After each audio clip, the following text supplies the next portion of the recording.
Well, it's been 3 months, but I'm finally back to renting on the Land Cruiser. I took some time off to work on some other cars and spend time, working on other cars.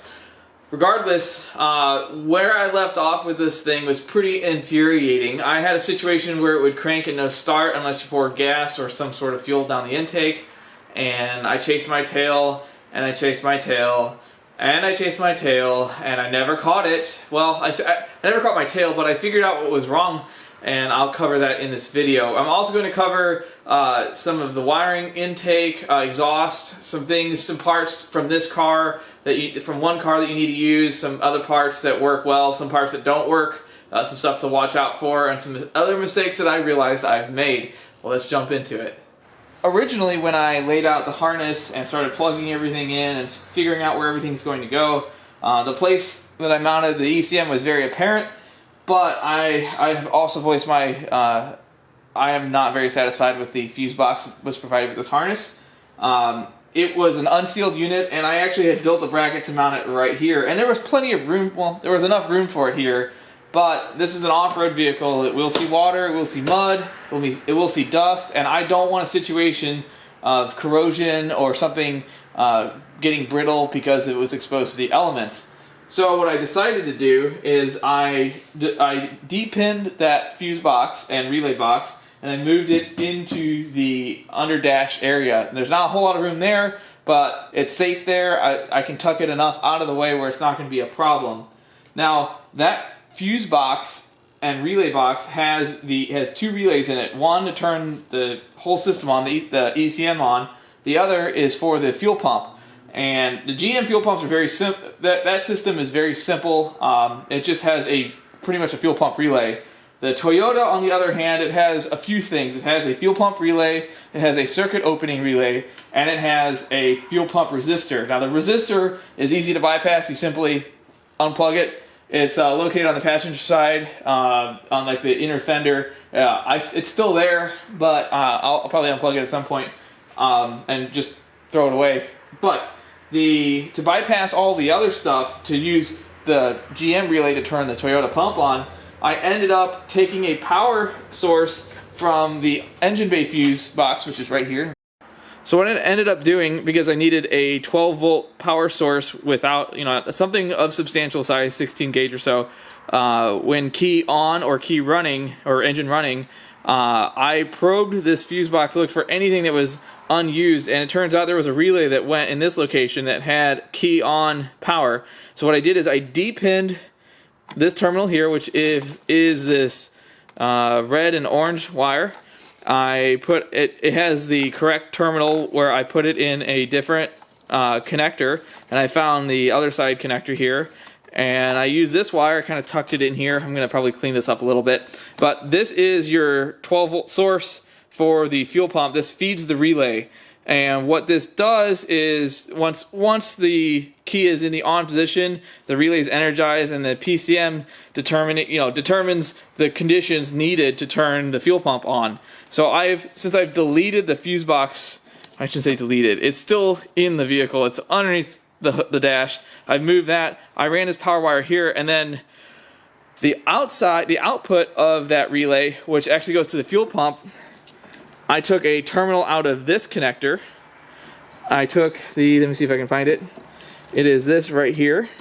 You want to find the red with a black tracer wire, and I put a connector here, and that runs from the GM harness, which is here, and then this wire itself runs to the fuel pump directly. So basically, I have circumvented the circuit opening relay.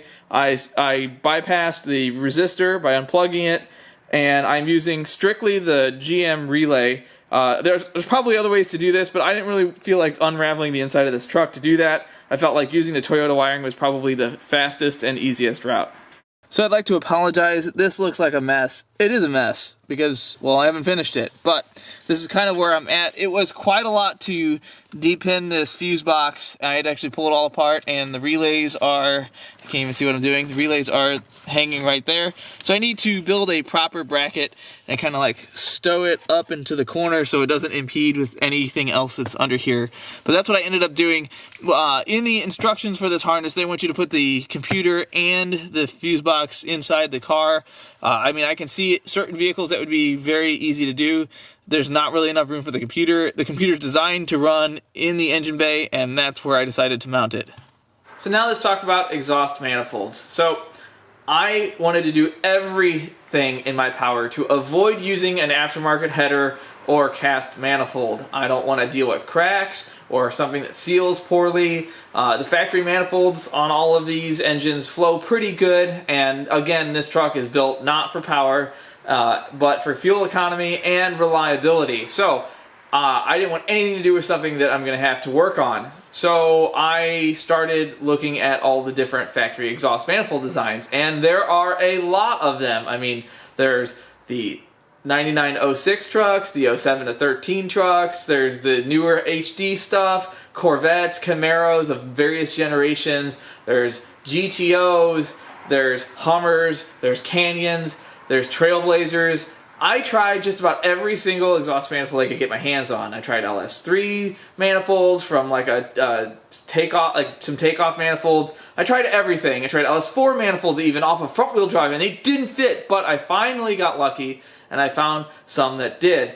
You need to use, if you're going to run factory manifolds, you need to run CTS V manifolds, the V2, the second generation, the supercharged cars. The nice thing about those manifolds is they're very compact.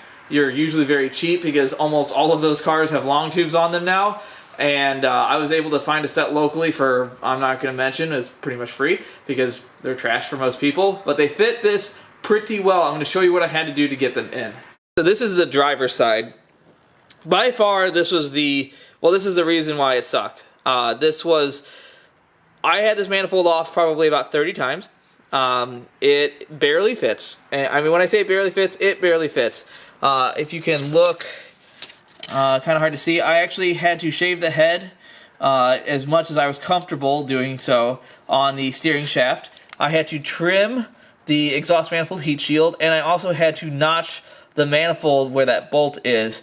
I could probably get away with, grinding the head off and welding that to the shaft if it becomes a problem, because I can always take it apart somewhere else. But that's what I decided to do. It is probably, if I were to guess, 2 millimeters away from the exhaust manifold. That's really tight. Again, the big problem with with manifolds on this vehicle, besides the fact that this side was never designed for exhaust, the frame rails on an 80 are very narrow. So they accommodate an inline 6 quite well, not so much for a V8. So here you can see how tight everything is. This is the driver's side manifold. There's not a lot of room in here. It was quite a pain in the butt. Getting that manifold in there was in and out, and I was like on top of this truck and underneath this truck. But it's in, and it's not coming back out. You can see my crappily welded, used, cut exhaust off of another GM truck. But that's just, again, to get the O2 sensors in and get the exhaust out of the engine bay. I had a lot easier time on the passenger side. I only had to take this manifold off twice, I think. Well, maybe 3 times. Regardless, this is the passenger side CTS V2 exhaust manifold. The only thing I had to modify was really so minor that I'm going to mention it. There are 2 studs that hold the collector to the manifold down here, and I had to cut about 3/4 of an inch off of the one closest to the frame rail, so the outside one. That's pretty much it. It pretty much bolted right on after that. So this is my first iteration of an intake for this. I am not really proud of this. This is the factory upper, we want to call that an upper intake off of my 11 Tahoe. And this is the cut air box with an airflow meter so that I can get air through it and get hoses clamped on it. And the factory air box. I really want to run the factory air box. I like the way it looks. It's nice and clean. Unfortunately, I didn't have all the right stuff to do that, and I'm going to redo this completely. I'm sure this pretty much is like a restrictor plate, but again, don't really care about power. I just want it to look clean and be functional, and that's pretty much it. Let's talk about why I didn't work on this truck for 3 months. Now, I wasn't that I didn't want to. It was that I was frustrated, I was angry, and I really didn't want to work on it for 3 months, I'm not gonna lie. I had plenty of other things to occupy my time, and this wasn't something on the radar. Well, we had a couple hailstorms here, and I really want to park one of my other cars here, and I really want to finish something I started a long time ago, like 2.5 years ago. So I am going to explain the saga of why it didn't run and why it does now. First thing I thought, well, maybe I don't have fuel pressure, so I checked for fuel pressure. Well, maybe, you know, we did swap the trigger wheel, the reluctor ring, and maybe we didn't get it right, but it should still like pop or bang or do something, but it doesn't do that. So I sat there cranking it and cranking it and cranking it with my scan tool, reading crank sensor, cam sensor, looking at all the codes, pouring gasoline down it, trying to get it to run. And ultimately, I got nowhere. I mean, that was all the way back 3 months ago, and the same thing happened a few days ago until I figured out what was wrong. Well, the first thing I decided to do is try a different computer. So I took another computer, had it flashed, just like this one is, the security off, all that stuff, and it did the same thing. Kind of expected it to, because in my experience, the computers don't really go bad in that way. So the next thing I decided to do, well, let's check for power at the fuel injectors, and I had power there. I checked continuity for ground from the fuel injector to the PCM, and I had continuity. There's nothing wrong with the harness, and I thought, well, I have spark, I have crank, but I have no fuel. If I add a fuel source, if I pour gasoline down it, put propane in it, you know, carb spray, it will run until that fuel source is gone. So I took the computer back to my buddy who has HP tuners, and we removed a whole bunch of other stupid codes that this doesn't have. Stuff, you know, like it's not going to communicate with the BCM, it's not going to communicate with the other GM modules because they are not present. And I thought, maybe this will do it. So I get the computer back here, and I turn the key, and it doesn't run, but it cranks and it fires on one cylinder. So I let it fire on one cylinder long enough to where I could feel which cylinder was firing on by touching the exhaust manifolds. So I found the hot one, which was the rear one on the passenger side, and I thought, okay, so why is it firing on one now, and why not the other 7? What gives? So I pull up my scan tool. I have an Autel that reads live data, and I'm watching crank while it's, you know, it's kind of trying to start, and all of a sudden it's popping twice. It's running on 2 cylinders, and I thought, what the heck is happening? And then I stopped, and I did it again, and then after cranking it and cranking it and cranking it, and I'm surprised not burning up the starter, it started running on 3 cylinders, which was enough to like kind of get it to almost run. Like, you know, you put your foot to the floor, and the RPMs will build. It won't just run off the starter. And I thought, I know what it is. So I called a buddy of mine up, and I said, hey, do Gen 4 injectors ever go bad? And he goes, well, only when they sit. And my reaction was, of course, this intake manifold came from a core engine like, what, 3 years ago, 4 years ago, and who knows how long it's sat since then. So what I decided to do, there's 2 ways that I know how to unstick a fuel injector. I got it to where it was kind of running on 3 cylinders, and I started tapping the fuel rail with a hammer, kind of trying to jar something loose. I got 2 more of them firing, so now it was running. It was running on 5 cylinders, quite poorly. So I isolated which injectors were firing and which ones weren't. I disconnected the ones that weren't, and I took my 18-volt drill battery and I tried to shock them into working, kind of like shocking them into working. I've done that with other injectors in the past with some success, and I got 2 more injectors going, but not the 8th. The 8th injector it's done. I ohm it out. It's like 500 ohms. It's spent. So I'm going to get another set of used injectors. I'm going to have them cleaned, and then I'll be swapping injectors in probably in the next video, and I'll explain, hopefully I'll smooth as silk, but it runs, and it runs with the turn of a key.